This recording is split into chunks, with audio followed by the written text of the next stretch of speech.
ஆனா என் மனசை காயப்படுத்திருக்கல.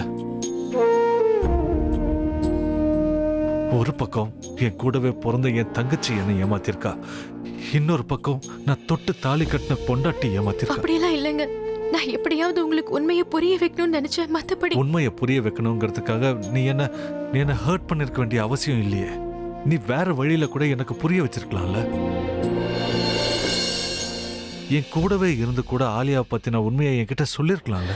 நீங்க தப்பா புரிஞ்சுக்க கூடாதுன்னு நான் நான் தப்பா புரிஞ்சுக்கிட்டதாவே இருக்கட்டும். என் தப்பு என்னன்னு எனக்கு சொல்லி புரிய வை. அது எதுவா இருந்தாலும் நான் ஏத்துக்க தயாரா இருக்கேன்.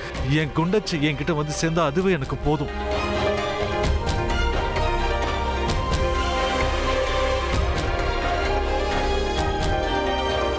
இல்ல, முடியாது. அதுக்கான நேரம் இன்னும் வரல. அதுக்கான நேரம் எப்ப வரும்னு சொல்லு. என்ன கொலை பண்ண முயற்சி பண்ணி அந்த முயற்சியில அநியாயமா என் அம்மா இறந்துட்டா. அதை செஞ்சது யாருன்னு நான் கண்டுபிடிச்சாகணும். அது இந்த குடும்பத்தை சேர்ந்த ஒருத்தர் தான் எனக்கு நல்லா தெரியும். அவங்கள கண்டுபிடிக்க எனக்கு பணம், பவர் ரெண்டுமே வேணும். எவ்வளவோ முயற்சி பண்ணியும் ஆலியாவுக்கு ஹெல்ப் பண்றது யாருன்னு இதுவரைக்கும் என்னால கண்டுபிடிக்க முடியல. இதை செஞ்சவங்களுக்கும் அவங்களுக்கும் நிச்சய சம்பந்தம் இருக்கு. இந்த வீட்டுல இருக்கிறவங்கள குற்றவாளி யார் யாருன்னு எனக்கு நல்லாவே தெரியும். ஆனா சரியான சாட்சி ஆதாரத்தோட என்னால நிரூபிக்க முடியல. ஒரே நேரத்துல தகுந்த ஆதாரத்தோட அவங்க எல்லாரையும் உங்க முன்னாடி கொண்டு வந்து நிறுத்துறேன். அதுக்கப்புறம் நீங்க என்ன சொன்னாலும் நான் கேட்க தயாரா இருக்கேன்.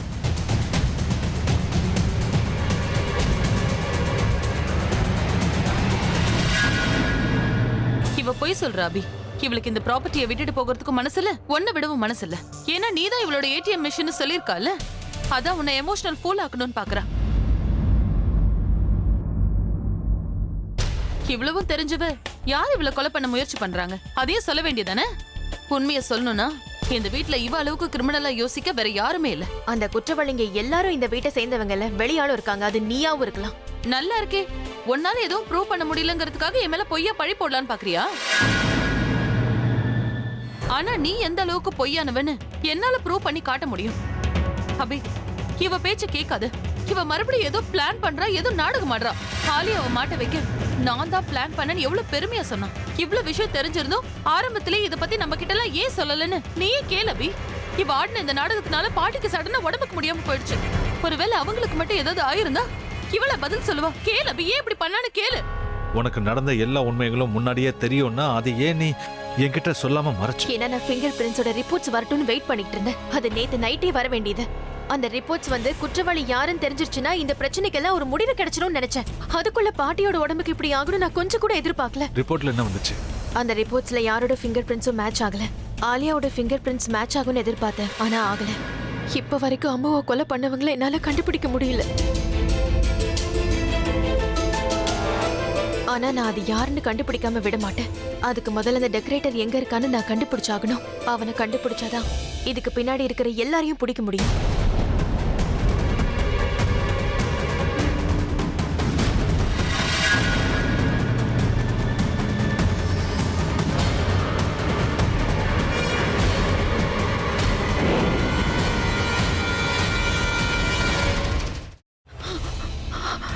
இதுக்கு மேல என்ன சொல்ல போற?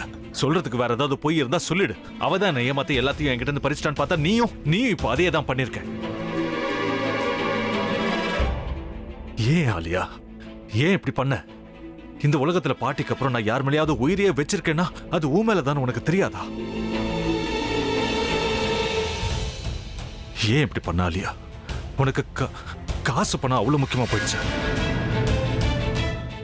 அதுக்காக நம்ம உறவை கூட மறந்துடுவியா?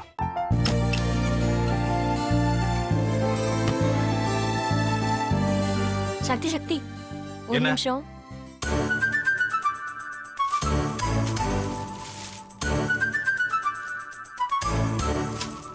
இந்தாங்க. என்ன இது? உங்களுக்கு பிடிச்ச பிராண்ட் செப்பல். இது என்ன நான் தலையில வச்சுட்டு தூங்கணுமா? சரி, அதை விடுங்க. இங்க பாத்தீங்களா, டைம் பீஸ். இதோட அலாரம்க்கு தான் நீங்க டெய்லி எந்திரிக்கணும். அதெல்லாம் என் மொபைல்ல இருக்கு. முத்து, முத்து, என்னடி இவன் முத்துன்னு ஒருத்தைய உருவாக்கி விட்டான். செல்வியை மறப்பான்னு பார்த்தா எப்ப பார்த்தாலும் முத்து முத்துன்னு கூப்பிட்டு இருக்கான். முத்துவ கூப்பிட மட்டுமா செய்யறான், முத்துவ வச்சு என்னென்னமோ செய்யறான். நாம தான் இழிச்சவாய் மாதிரி வேடிக்கை பார்த்துட்டு இருக்கோம். என்ன முறைச்சு என்ன பிரயோஜனமாயா? உனக்கு வேற குரல் போயிடுச்சு. அடுத்து அவ செல்வியை கூப்பிட்டானா என்ன பண்ண போற? உன்னுடைய விருப்பப்படியே நீ ராமநாத வீட்டு மருமகளா வாழ போற. கண்டிப்பா என்னுடைய ஸ்தானத்திலிருந்து அவன் உன்னை நல்லா பார்த்துக்குவான் அம்மா. டேய், அவரை பத்தி தான் உனக்கு தெரியும்ல. அவர் எந்த முடிவு எடுத்தாலும் அதான் ஃபைனல். நம்ம அப்பா வேணுமா வேணாமாங்கிறத நீயே முடிவு பண்ணிக்கோ. வாடா.